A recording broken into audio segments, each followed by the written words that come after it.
आज बिगड़े हुए मुआशरे के इलाज के लिए सिर्फ हम स्टेज से बोले और यहां से इलाज हो, ये नहीं होता, बल्कि इसके लिए मास्टर प्लानिंग की जरूरत होती है। नौजवानों से मैं कहूंगा, तुम शादी करने जा रहे हो, निकाह करने जा रहे हो, तो मास्टर प्लानिंग तुम्हारे अंदर होनी चाहिए कि मेरा बच्चा कैसा हो, मेरी औलाद कैसी, मेरी नस्ल कैसी हो। जब तक तुम्हारे अंदर नीयतें साले नहीं होती, बच्चे भी अच्छे नहीं आते। और फिर जवान होने के बाद फिर सोचते हो बिगड़ गया है, अब इसको ठीक ठाक करना है। पौधा जब दरख्त बन जाता है तो फिर वो अपनी शक्ल नहीं ले पाता। पौधे को शक्ल देने के लिए जब वो कोंपल में है तभी से उसे शक्ल मिले। अल्लाह के नबी सल्लल्लाहु तआला अलैहि वसल्लम की 3 बातें हुजूर ने फरमाया, अल्लिमू औलादकुम सलासा खिसालिन, 3 आदतें अपने बच्चों को सिखाओ। सबसे पहली चीज हुब्ब नबीकुम, अपने नबी की मोहब्बत। दूसरे हुजूर फरमाते हुब्ब अहली बैतिही, रसूल के घर वालों से मोहब्बत सिखाओ। व तिलावतल कुरानिल करीम, तीसरे नंबर पर कुरान पाक की तिलावत सिखाओ। जिन बच्चों को ये 3 चीजें दी गई हैं मेरे अजीजों, फिर वो जवानी में कायदे उम्मत बनकर निकलते हैं, मुस्लिह उम्मत बनकर निकलते हैं। और बड़े होने के बाद आप सोचते हो अब इसको क्या सिखाऊं। एक बात मैं आपको बताऊं, बचपन में आपने अल्लाह और उसके रसूल की मोहब्बत औलाद में डाली हो, तो बदले में मिलता है कि जब ये जवान होता है और आप बूढ़े होते हैं, अल्लाह तुम्हारी मोहब्बत उसके दिल में डालता है, तुम्हारी मोहब्बत बदले में डाली जाती है। बूढ़ा होने के बाद जो ये चाहता है कि जवान बेटा मेरी खिदमत करे, तूने बचपन में अगर अल्लाह उसके रसूल के हवाले किया होता, आज अल्लाह तबारक व तआला उसके दिल में तेरी मोहब्बत डाल देता, बदले में मिलता है। वरना बुढ़ापे में तुम तमन्ना करते रह जाओगे। ये वो औलाद जिनको तुमने दुनिया ही दी। बच्चा जब बढ़ रहा था, जवान हो रहा था, बाप तो इतना उसकी तरबियत पर उतावला है, जो मांगा लाकर हाजिर कर दिया, जो खिलौना बच्चे ने हाथ रख दिया लाकर रख दिया। तुम ये समझते हो मेरे बच्चे की हर ख्वाहिश में पूरी कर रहा हूं, मेरा बच्चा तो मेरा है। तुम्हारे खून पसीने की कमाई की हर चीज तुमने बच्चे के सामने हाजिर कर दी। उन जवान लड़कियों को भी मैंने देखा, 18 साल 20 साल बाप तरबियत करता है, 6 महीने किसी लड़के से दोस्ती हो गई, वो माँ बाप को ठुकरा कर चली गई। क्यों ऐसे हालात पेश आए? माँ बाप की अहमियत इन औलाद की नजर क्यों नहीं आ पाती?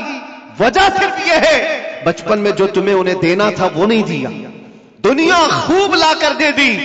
हुजूर पाक सल्लल्लाहु तआला अलैहि वसल्लम से पूछा गया कि अपनी औलाद को दिया जाने वाला बाप की तरफ से सबसे बेहतरीन तोहफा क्या हो सकता है? तुम ये सोचते हो ना, बच्चा जब 6 साल का हुआ, 7 साल का हुआ, 8 साल का हुआ, हर साल उसका बर्थडे का इंतजार करते हो और सोचते हो मेरे बच्चे के बर्थडे में मैं इसको सबसे बेहतरीन गिफ्ट देता हूं, सबसे बेहतरीन हदिया। बेटी को भी बाप गिफ्ट दे रहा है, बेटे को भी दे रहा है, लेकिन वो गिफ्ट क्या है, वो हदिये क्या है? हर साल तुम जाकर देख लो, कभी कभार जो बड़े लोग हैं खिलौनों से उठ करके कभी मोबाइल दे दिया, उससे भी उठ करके कभी बाइक दिला दिया, जिसको जो चाहा वो दिलाता गया। लेकिन मेरे अजीजों, हुजूर पाक सल्लल्लाहु तआला अलैहि वसल्लम की हदीसों की रोशनी में अगर कहूं तो फरमाते हैं अपने बच्चे को दिया जाने वाला सबसे बेहतरीन तोहफा बाप की तरफ से वो अपने नबी की मोहब्बत है। ये सबसे बेहतरीन तोहफा है। अच्छे अखलाक व किरदार तोहफे में दिया है तो उसने पूरी दुनिया भी दे दी और आखिरत भी दे दिया। बेशक, सुभान अल्लाह। ये चीज छोड़ करके सारी दुकान लाकर रख दो। हमें पता है हमारे बच्चों को खिलौने लेते तो 2 दिन में पुराने होते, फिर तीसरे दिन वो खेलते भी नहीं। जितने भी अच्छे खिलौने लाकर उनके पास रखो, 4 दिन के, 5 दिन के, 8 दिन के हैं, उससे ज्यादा क्या खेले, साल भर खेलेंगे, टूट जाएंगे। लेकिन उनके दिलों में इश्क़ रसूल जो दिया गया है वो यहां नहीं बल्कि कब्र में भी और हश्र में भी वो तोहफा काम आएगा। सुभान अल्लाह, वो काम आएगा। और अगर ये चीज छोड़कर तुम कुछ भी दे दो वो तुम्हारे भी काम नहीं आएगा। अजीजा ने गिरामी औकात, मैंने बहुत सारे घरों के ये मामलात महसूस किए। वो जवान बच्चियां क्यों अपने माँ बाप को ठुकरा रही हैं? वो जवान लड़के क्यों अपने माँ बाप को गैर अहम समझते हैं? 4 दिन की दोस्ती करके दोस्त को अहमियत देने लग जाता है लड़का। ये कहता है ये मेरा दुख सुख का साथी है। तेरा बाप क्या था? फिर तेरी माँ क्या थी जो 9 महीने दर्द संभाल करके तुझे उठाकर चलती रही? कुरान कहता है जिस माँ के बारे में कि वो वदाअतहु कुरहा, वो तुम्हें ऐसी तकलीफ में जन्म दी है पता है हकीमों ने कहा है मौत के वक्त 40 हड्डियों से रूह निकल जाती है तब आदमी मरता है, लेकिन बच्चे की विलादत के वक्त मां की 39 हड्डियों से रूह निकल चुकी होती है। वो इस कदर दर्द दे करके बच्चे को जन्म देती है। 9 महीने वो बोझ उठाकर चलती है और उस मां को ठुकरा करके चला जाए बंदा और उसकी अहमियत नहीं समझे। और मां अगर रात को पुकारे कि बेटा कहां इतनी देर से क्यों नहीं आया, तो इसको बुरा लगने लग जाता है। ये क्या जिग जिग चलती रहती है माँ बाप की। बाप के सामने बैठने को ये तैयार नहीं, और वो लड़के जो इसके कुछ नहीं लगते बस अय्याशी की तरफ बुलाते, उनके साथ पूरी रात गप्पे लगाए। माँ बाप क्यों अच्छे नहीं लगते, माँ बाप के साथ वक्त क्यों खराब लगने लगता है? इस सब का कारण एक है, कसूर इन बच्चों का नहीं है, उनके माँ बाप का है जो तरबियत में कमी किया। क़यामत के दिन जानते हो ये बच्चे अपने माँ बाप के खिलाफ मुकदमा करेंगे। अल्लाह ताला से ये कहेंगे कि मौला हमारे माँ बाप को दिखाओ कहां है। पूछा जाएगा क्यों? कहा हम अपने पैरों से उन्हें रौंदना चाहते हैं, हम अपने पैरों से उन्हें रौंदना चाहते हैं। पूछा गया क्यों? कहा आज हम जहन्नम में जा रहे हैं तो इसकी वजह हमारे माँ बाप है। उन्होंने हमारी तरबियत नहीं की, हमें खौफ खुदा नहीं दिखाया, हमें हुब्बे रसूल नहीं सिखाया। तुम खिलौने दिला करके उनको घर प्रॉपर्टी दे करके तब भी फंसे जाओगे, वहां पर फंस जाओगे। बच्चे हो तो कैसे हो? मैं एक बात बताता हूं मेरे अजीज, नजमुद्दीन इराक का एक गवर्नर है, गवर्नर पूरे इलाके का गवर्नर है, शादी नहीं किया, 30 साल से भी ज्यादा की उम्र हो गई, और बड़े बड़े रिश्ते आते थे, बादशाहों के बेटियों के रिश्ते, वजीरुल मलिक की बेटी का रिश्ता, सब ठुकराता रहता है, मुझे नहीं चाहिए। उम्र निकलती जा रही है। भाई था, भाई आकर के कहता है भाई साहब कोई तो लड़की पसंद कर लो, निकाह कर लो। कहा नहीं मेरे लायक दिखती नहीं है। कहा कैसी चाहिए तुमको? सल्जूक खानदान की बेटी, वजीरुल मलिक की बेटी, इतने आला खानदान की लड़कियां तो तुझे बता रहा हूं। कहा नहीं मुझे मेरे लायक की मिलती नहीं। कहा कैसी चाहिए, तुम्हारा क्राइटेरिया क्या है, रिक्वायरमेंट क्या है? नजमुद्दीन ने कहा मैं चाहता हूं मुझे ऐसी बीवी मिले जो मेरा हाथ पकड़कर जन्नत में ले जाए।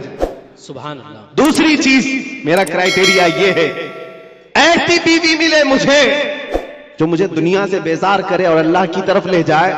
तीसरी चीज मुझे ऐसी चाहिए कि उससे पैदा होने वाला बेटा ऐसा हो जो बैतुल मुकद्दस को आजाद कराए। सुभान अल्लाह, सुभान। किबला अव्वल मुसलमानों का उस वक्त यहूद और नसारा के जालिम हाथों में था। नजमुद्दीन ने यह सोचा और शादी करने को तैयार नहीं।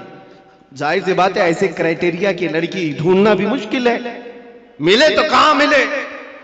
शादी नहीं करना। एक दिन तकरीर की जामा मस्जिद में, वहां के बहुत बड़े बुजुर्ग थे, उनके पास बैठा था, मगरिब के बाद दर्स दे रहे थे शेख, इलाके के शेख आजम। अचानक पर्दे के पीछे से एक खातून की आवाज आई, हिजाब में थी। शेख ने पूछा कौन है? लड़की ने अपना नाम बताया, सित्तुल मलिक हूं, एक फकीर खानदान की लड़की थी। तो आप जलाल में आए।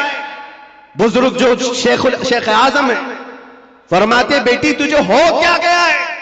मैंने आज इतना बड़ा रिश्ता भेजा था, तूने ठुकराया। उस लड़की ने कहा मेरे लायक नहीं था। पूछा तेरे लायक नहीं था, तू चाहती क्या है? वो पर्दे के पीछे से कहती है मैं चाहती हूं मुझे ऐसा दूल्हा मिले जो मेरा हाथ पकड़कर जन्नत में ले जाए। सुभान अल्लाह, सुभान अल्लाह। और मैं ये चाहती हूं ऐसा शोहर मिले जिससे पैदा होने वाला बेटा बैतुल मुकद्दस को आजाद कराए। सुभान अल्लाह। नजमुद्दीन उसी महफिल में बैठा हुआ, कहा मेरी सोचों से पूरी सोच मिलती है इस खातून की जो पर्दे के पीछे।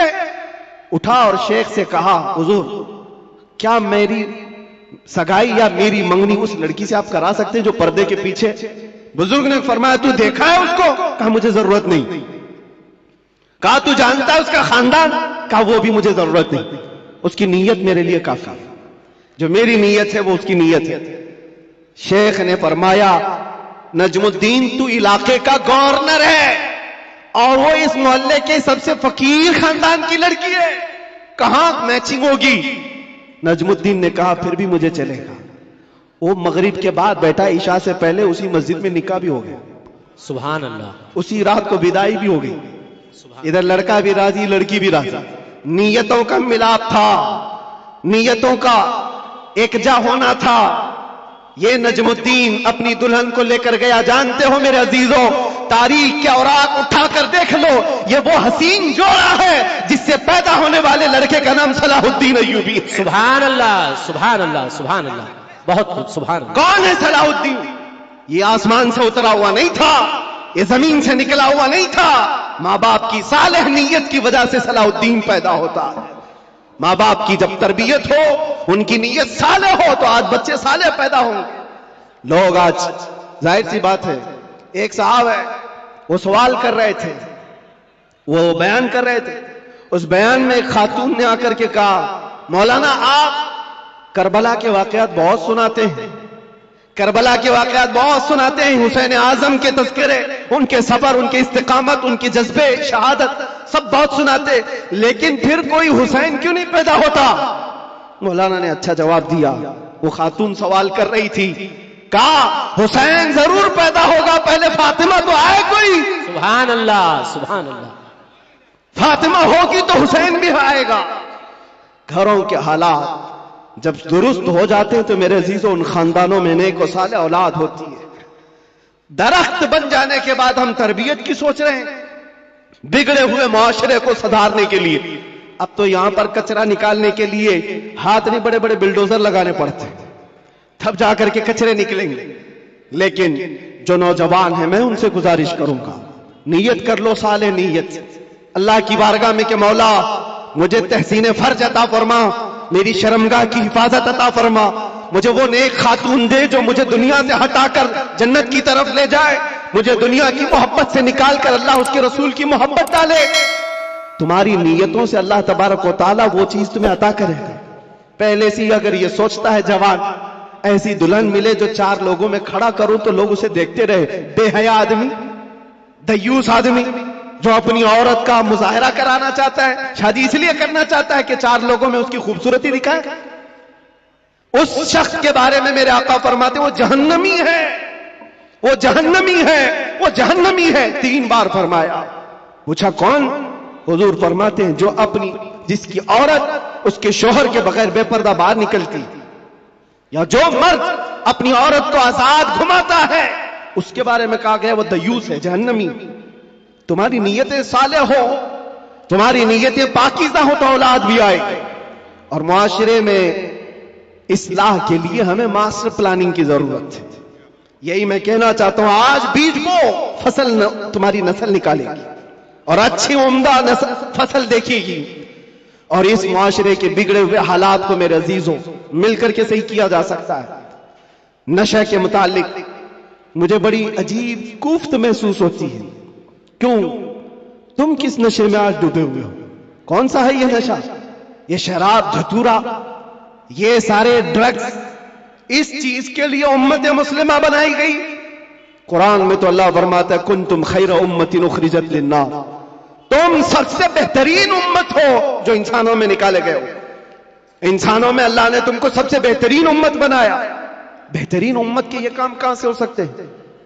बड़े बड़े ड्रग डीलर, खरीदने वाले भी, बेचने वाले भी, करने वाले भी, दीदा व दानिस्ता दुनिया ने तुम्हें इस काम पर लगाया है जानबूझ करके, क्योंकि मुझे पता है, मैं वो सारी मंजिलें तय करके आया हूं, सारी चीजें देख करके आया हूं, कहां से ये लीक होता है, कहां से ये सारी चीजें आती, कौन कौन लोग सपोर्ट करते हैं, कौन कौन लोग खड़ा करते हैं, पैसे कौन देता है, माल कौन देता है, बचाता कौन है, ये सब पता है। यहां खुल करके मैं इस चीज पर नहीं इज़हार करना चाहता। जेलों के अंदर मैंने देखा है, पूरी की पूरी जमात है, ये सारे के सारे जो रॉकेट चलते हैं अंदर से भी चलते हैं। हैरत की बात है, एक छोटी सी पिन नहीं आ सकती थी वहां पर, लेकिन नशा आ जाता है। कौन लाता है, कैसे आता है? अब इसकी तो हर एक को अंदाजा होना चाहिए। जब शहर का मुंसिफ ही चोर हो, जब हाकिम ही गद्दार हो, तो फिर ये हम उम्मीद नहीं कर सकते कि वहां पर अच्छी फसल निकलेगी। शेख सादी ने सही कहा, जमीन पर अदरक बो करके गन्ना आने की उम्मीद मत रखना। ये सब हालात हमारे देखे हुए, इसलिए मैं आपसे कहता हूं, उठो वो घर ना हश्र ना होगा फिर कभी, दौड़ो के जमाना चाल अपनी चल गया। और इसका भी इलाज, कारी साहब आप कह रहे थे नशा के मुतालिक, मैं फिर आज इजहार करता हूं, डर के मुतालिक, डर करके अगर आप कह रहे हैं कि मुझे डाइवर्ट कर देंगे मेरे टॉपिक से, मैं डरने वाला नहीं हूं। अगर डर के मारे कहते हो कि डाइवर्ट करके दूसरे टॉपिक पर बात करें,